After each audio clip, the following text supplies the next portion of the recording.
त्यामुळे एक विश्लेषण आज पोलीस डिपार्टमेंट बरोबर मी केलं की बा नेमकं हे सगळं कंट्रोल करण्यासाठी आपलं काय करायला लागेल.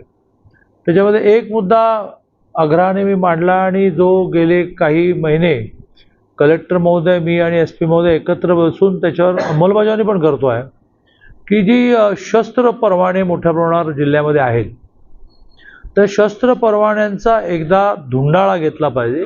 तो सुरू आहे धुंडाळा घेणं, आणि त्या वेळेला काही कारणाने तुम्हाला शस्त्र परवाना मिळाला तर ते कारण संपलं असेल तर तो परवाना तुमच्याकडे असण्याचं काही कारण नाही. अशी आता काही त्यांना कोणापासून भीती आहे आणि त्यामुळे शस्त्र परवाना पाहिजे अशी स्थिती नसेल, असे शस्त्र परवाने रद्द करता येतील का? पण त्याही व्यतिरिक्त फार मोठ्या प्रमाणावर अवैध ज्याला परवाना नाही अशी शस्त्र ही सापडत आहेत. तर याच्यामध्ये जसं पुण्याने आता डीजींची एक स्पेशल परमिशन काढून मध्य प्रदेशमधल्या लिंक त्यांना सापडल्यानंतर मध्य प्रदेशमध्ये 4-4 दिवस टीम्स बसवून छडा लावला.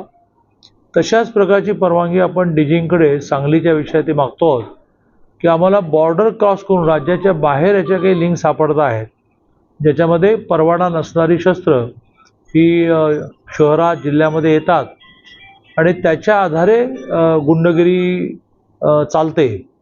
तर यावर आज डीजींना पुण्याच्या धर्तीवर एक पत्र लिहिण्याचा पण निर्णय आम्ही केला आणि कलेक्टर महोदय स्वतः लक्ष घालतायत की याच्यातली जी शस्त्र परवाने रद्द करता येतील, त्याची शस्त्र जप्त करता येतील ते केलं पाहिजे.